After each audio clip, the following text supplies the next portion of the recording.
So Sunday kids will hit the streets in search of free candy, and that is always a good deal. But as an adult, deals aren't always so obvious. Yeah, today we're talking about the tricks and treats related to financial choices with Brad White, a certified financial planner and senior wealth advisor at Epstein White. Epstein White is an advertiser on CBS 8 for this segment. We're going to check in with them regularly. Brad, thanks again for joining us. How are you doing today? I'm doing great. Great to be here, Carlo, and happy to, as always, help people make better decisions with their money. All right, good deal. A lot of people these days are sitting on a lot of cash. To me, that sounds like it might be a treat, but am I tricking myself with that? Yeah, trick or treat. Having too much cash, at first blush, it's like, how in the world could this be a bad thing, right? How could this be anything other than a treat? But alas, having too much cash is actually a trick, right? It's a bad thing in the context of proper financial planning and proper investment planning. But let me explain, right? Because obviously having a lot of cash is good in the sense that, well, you have money, right? So you saved, you did something right. But realistically, your cash earns absolutely nothing in today's 0% interest rate environment.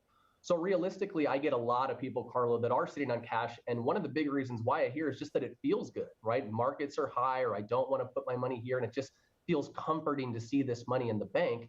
And I understand that, and I totally get it. But the reality is, after inflation, that means you realistically are losing money every single year. And so we kind of have a little phrase around the office around this, which is if you have too much cash, you're going broke safely. So yes, you should keep cash for reserves and emergencies and expenses, completely appropriate. But if you know this is money that you don't need right away and it's long-term money, regardless of the fact that it might feel good, it is going to harm yourself. It's a trick. You want to make sure you invest, earn money, beat inflation. There's a variety of choices from conservative to aggressive. There's things that can fit anybody's comfort level, but too much cash is actually not a good thing in today's world. Who knew too much cash would be a bad thing? Okay, so let's talk about annuities. I hear this word a lot. I'm not really familiar with it. Help me out. Yeah, annuities, probably the most polarizing word, to be honest with you, in like my entire career. People have heard a lot of things about annuities, great and bad alike. The reason they're so confusing is because there's a lot of different types of annuities, and they act very differently from one to the other, but yet they share the same word. So that creates a lot of the confusion. Now, my opinion is more of these are trick than they are treat. And unfortunately, a lot of annuities get sold to people, and even if it may not have been right for their goals or situation, just the simple reality is they create big commissions for people, so they're very incentivized to be sold.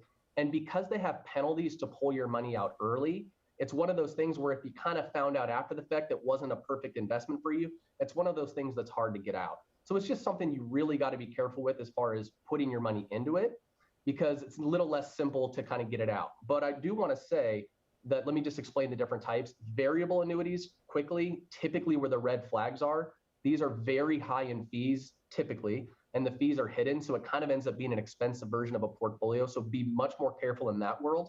However, you might hear these things called fixed or fixed index annuities, which is just safe ways to grow your money, and it might be better than a bond or a CD in today's world.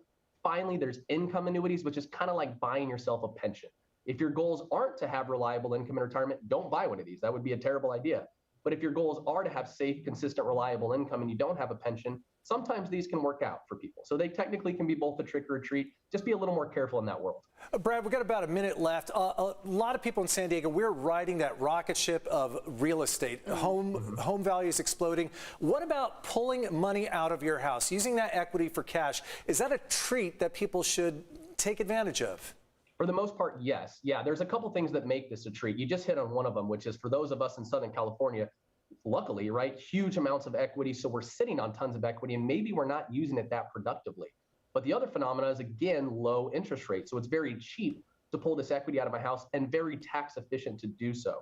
So sometimes I can pull this equity out responsibly and use it to put that money somewhere else and even earn a better rate of return. That could be great.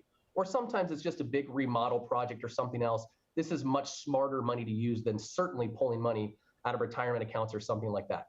Be careful not to abuse it, pull too much money out or too often. But if you do it responsibly, certainly a treat that those of us in Southern California can realize after the gains that we've seen in housing, to your point. All right. Brad White, certified financial planner and senior advisor at Epstein White. A lot of good stuff today. We'll see you next week and get even more. I hope you get a lot of nice trick-or-treaters and you treat them well this weekend. Yeah, you as well, Carlo. Thanks, Brad.